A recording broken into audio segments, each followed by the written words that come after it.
Good morning, students. I am HR Singh, your English teacher, and I hope you will be fine and safe at your home. Today, we will learn and read the first chapter, Better Me.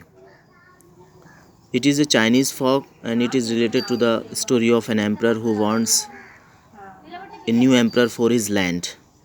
So, I will explain in Hindi while reading. So, listen it carefully and look carefully also. Many years ago in China, बहुत साल पहले China में there lived a young boy name Xu, है ना। ये China में एक छोटा सा बच्चा स्यू नाम का एक बच्चा रहता था। He was intelligent and sincere, वह बहुत ही सिंसियर और इंटेलिजेंट था, बहुत बुद्धिमान था। And love flowers the most, और बहुत फूलों से बहुत प्रेम करता था। He had planted almost all types of flowers in his garden, और उसने अपने बगीचे में सभी प्रकार के फूलों को बो रखा था, यानी कि लगा रखा था। Nothing pleased him more than the watching the lilies orchids as they bloomed during spring time. कुछ भी चीज़ उसे और नहीं लुभाती थी या खुश नहीं करती थी, केवल उसे क्या अच्छा लगता था, अपने लिलीज़ के, लिलाक्स के और ऑर्चिड जो विभिन्न प्रकार के फूल थे उनको देख करके उसे बहुत अच्छा लगता था। और दे ब्लूम ड्यूरिंग स्प्रिंग टाइम, और वे बसंत ऋतु में बहुत ज़्यादा खूबसूरत लगते थे, खिलते थे। She admires the emperor of land. Shiv जो है जो बादशाह था उसकी लैंड की बहुत प्रशंसा करता था। बिकॉज लाइक शिव, क्योंकि शिव की तरह ही ऑल्सो लव्ड फ्लावर्स, क्योंकि बादशाह जो था वो भी शिव की तरह क्या था, फूलों से बहुत प्यार करता था। एम्परर ऑल्सो लव्ड चिल्ड्रन, बादशाह जो था वो बच्चों से बहुत प्रेम करता था। But had none of his own child, लेकिन उसका खुद को कोई औलाद नहीं थी। So emperor decided to choose one of the children of his land to be his successor. इसलिए बादशाह ने फैसला किया कि वो अपने आने वाले पीढ़ी के लिए, यानी कि अपने जो नया बादशाह बनेगा चाइना की लैंड का, यानी वहाँ का राज्य का, उनको वो उनमें से बच्चों में से चूज़ करेगा। One day as he wandered through his garden, जैसे एक दिन वो अपने बगीचे से टहलता हुआ वहाँ आया, तो टहला, he came up with the most marvellous plan to find the next emperor. तब उसके दिमाग में एक बहुत ही शानदार तरीके का विचार आया एक नए बादशाह की तलाश के बारे में। क्या विचार आया? द वेरी नेक्स्ट डे, के अगले ही दिन क्या करा था, emperor called all the children of his kingdom to his palace, और बादशाह ने सारे बच्चों को, अपने राज्य के सभी बच्चों को अपने महल में बुलाया। He gave one seed to each child, और उसने हर बच्चे को एक एक बीज दिया। And come back in one year whoever, और एक साल बाद आने के लिए कहा। Whoever will grow the finest flowers from these seeds will be the next emperor, the emperor declared. बादशाह ने घोषणा की कि जो भी एक साल बाद सबसे अच्छा बीज, सबसे अच्छे इन बीजों में से जो फूल खिला करके आएगा, वही इस राज्य का अगला बादशाह होगा।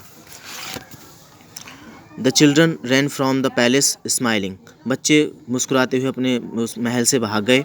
And all they had to do was grow a plant, और क्योंकि उन सब के बाद जो वो बीज था, उन्हें एक पौधा उगाना था। They would be the emperor, और बादशाह होना था उनमें से। So Xu did not see it an opportunity to be the emperor, लेकिन स्यू जो था एक ऐसा लड़का था, उसने इसे बादशाह बनने की अपॉर्चुनिटी की तरह नहीं देखा, है ना। रेदर, बल्कि उसने क्या देखा, he was excited to plant the seed, बल्कि वो उस पौधे, उस बीज को बोने के लिए बहुत ज़्यादा उत्सुक था। And adore it's blooming flowers, adore means होता है बहुत ज़्यादा पसंद करना, और उस खिलते हुए फूलों को बहुत ज़्यादा उसे पसंद था, यानी बहुत पसंद करता था वो। As soon as he got home, जैसे ही वो घर पहुंचा तो Xu found a clay pot made by his grandpa, और उससे एक क्ले मतलब एक गमला टाइप होता है, उस गमले को, यानी कि बर्तन लिया जो गमले टाइप का था, वो बना हुआ बर्तन जो उसके दादा के द्वारा बनाया हुआ था वो मिला। एंड ही थॉट, उसने सोचा that the clay would be just right to grow his seed in, और उसे लगा कि शायद ये जो बर्तन है, यही बर्तन जो है उसके बीज बोने के लिए सही, यानी उस बीज को बोने में सब अच्छा रहेगा। He found rich black soil that had many worms in it to make it nourishing, और उसने क्या क्या क्या मिलाया उसमें, बहुत मतलब अच्छी मिट्टी, ब्लैक सॉइल काली मिट्टी, उसमें और चीज़ें डाली उसने। that had many worms in it to make it nourishing, और उसने बहुत सारी कीड़े मकोड़े उसमें जो है मिलाए उस मिट्टी में, है ना, ताकि वो जो है बहुत ज़्यादा उपजाऊ हो सके। ही filled the pot with the soil, और उसने उस पॉट को, उस बर्तन को जो है मिट्टी से भर दिया। Then he sowed his seed and carefully covering it with the soil, तब उसने उस बीज को उस वहाँ पे बोया और बड़े ध्यानपूर्वक उसको मिट्टी से ढक दिया। Xu set the pot in the sun, स्यू ने उस बर्तन को जो है धूप में रख दिया। And tended the seed with all his devotion, और उसने अपनी पूरी लगन के साथ उस बीज की देखभाल की।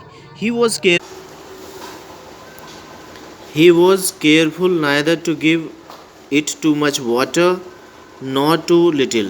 वह ना तो अधिक पानी देता था और ना ही कम पानी देता था, यानी कि इसके बारे में बहुत ज़्यादा केयरफुल था। वो पौधे को बड़े ध्यान से पानी दिया करता था। एट द प्रॉपर टाइम्स, और सही समय पर he treated it with the manures, और सही समय पर उसने जो है जानवरों का मल, यानी कि मैन्योर्स मतलब होता है जानवरों का गोबर, उसमें डाला करता था। And was careful to protect it from arts birds and sparrows, और गौरैया पक्षियों से, चींटियों से उसका बड़े ध्यानपूर्वक उसकी रक्षा करता था। ओके स्टूडेंट्स, और बाकी पार्ट इसका जो आगे की रीडिंग है वो अगले यानी कि नेक्स्ट डे आपको सेंड कर दी जाएगी। ठीक है, अगला हिस्सा इसका नेक्स्ट वीडियो में आएगा। Thank you.